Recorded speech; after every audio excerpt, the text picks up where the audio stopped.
Si tu vois un cœur sur le poignet d'un enfant, voici ce que cela signifie. Tu as probablement vu ces messages sur les réseaux sociaux montrant des images d'enfants avec des petits cœurs dessinés sur leur poignet.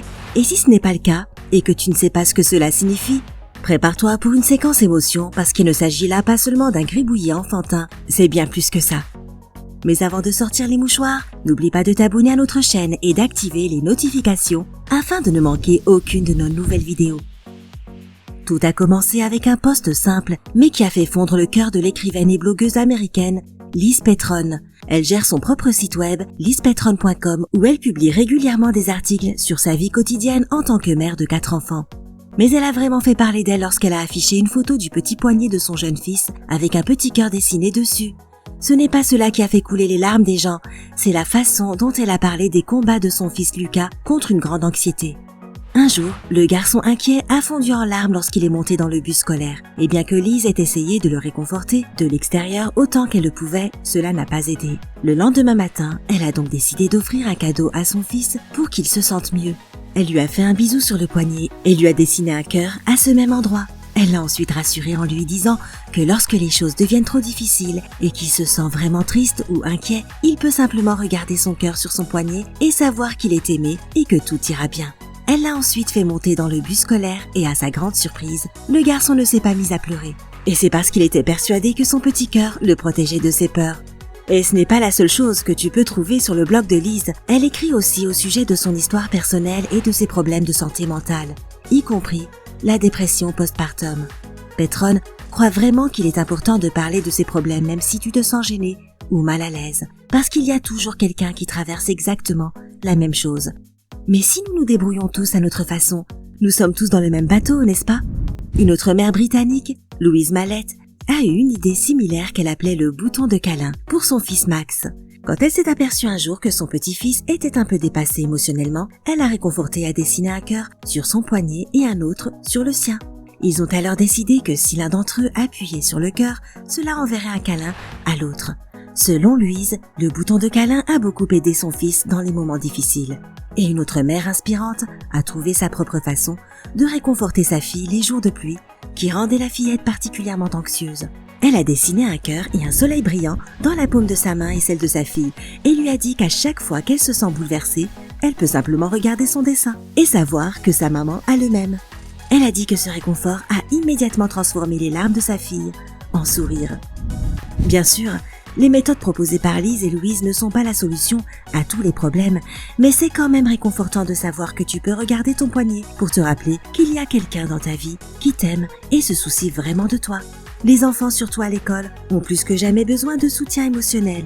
Il est difficile de relever tous les défis de la croissance et d'essayer de comprendre tout cela. Ainsi, cette méthode simple peut rendre leur monde au moins un peu plus facile. Mais existe-t-il d'autres techniques? Comment peux-tu aider ton enfant à traverser cette période difficile, plein de grands changements effrayants? Eh bien, voici quelques conseils. Si ton enfant souffre d'anxiété, tu peux lui offrir un soutien affectif. Tout d'abord, rassurer ton petit en lui disant que tout va bien n'est pas toujours la meilleure idée.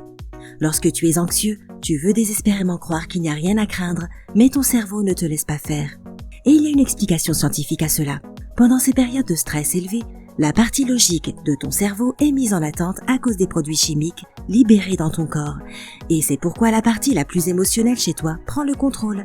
Alors, essaie de calmer ton enfant en prenant de grandes respirations ensemble. Cela stoppera la réponse initiale du système nerveux. N'oublie pas que l'anxiété est effrayante même pour les adultes. Alors imagine comme c'est difficile pour un enfant. Dis-leur que tu comprends à quel point c'est terrifiant et que tu seras à leur côté jusqu'à ce qu'ils se sentent mieux. Une autre grande méthode est de personnifier l'anxiété. Crée avec ton enfant un personnage d'anxiété et donne-lui un nom. Pendant que tu fais cela, laisse ton fils ou ta fille décrire le personnage en détail. Par exemple, quand il apparaît le plus, comment il se comporte, comment il se sent ou quand il s'en va. Cela te permettra d'en savoir plus sur la façon dont ton enfant se sent vraiment et comment il s'en sort. Demande à ton petit bout de parler à ce personnage pour que lorsque ton enfant le calme, il se détende aussi un peu. Cette approche peut être très utile puisque les enfants de cet âge ont une imagination incroyable qui peut les guider, même dans les moments difficiles. Permettre à ton enfant de s'inquiéter ouvertement est aussi une bonne idée. À la fin de chaque journée, prends 10 à 20 minutes pour le rituel du temps d'inquiétude quand ton enfant peut entièrement exprimer ses peurs et ses inquiétudes qu'il ou elle a eues au cours de la journée. Cela peut être fait de sa manière préférée, qu'il t'en parle à haute voix, qu'il l'écrive ou qu'il l'exprime à travers des dessins ou d'autres activités manuelles. Assure-toi juste que c'est bien ton enfant qui prend les rênes et qui décide par lui-même comment il veut procéder. Cette méthode peut vraiment t'aider, ton bambin, à exprimer ses méthodes et à vider son sac afin de se sentir mieux. Une fois que c'est fait, crée un moyen pour lui de pouvoir s'en détacher et dire au revoir à toutes les anxiétés auxquelles il a été confronté aujourd'hui. Après un peu de temps, tu verras le soulagement que cela lui apporte. Et en plus, cela peut développer son côté artistique aussi. Et ce ne sont toujours pas les seules méthodes que l'on peut employer si ton enfant souffre d'anxiété. Tu pourras trouver beaucoup d'autres méthodes sur Internet, sur différents forums où des mamans avec des problèmes similaires partagent leurs expériences. En revanche, si cela s'empire, il vaudrait alors mieux consulter un pédiatre. Ils peuvent aider ton enfant à construire un mur bien solide contre l'anxiété et trouver la cause à un niveau plus approfondi. Mais fais attention à bien l'écouter aussi. La clé demeure la communication. L'approche de Liz Petron n'est pas non plus seulement réservée aux enfants. Tout le monde peut faire quelque chose en suivant ses conseils. Quel que soit ton âge ou ce qui te pose problème, il peut s'agir de soucis de couple, d'anxiété, de dépression, de problèmes au travail ou d'insécurité personnelle. Tu peux utiliser cette méthode. Alors si tu sens que tu ne peux tenir le coup, regarde ton propre petit cœur sur ton poignet ou n'importe autre type de dessin et tu te sentiras beaucoup mieux.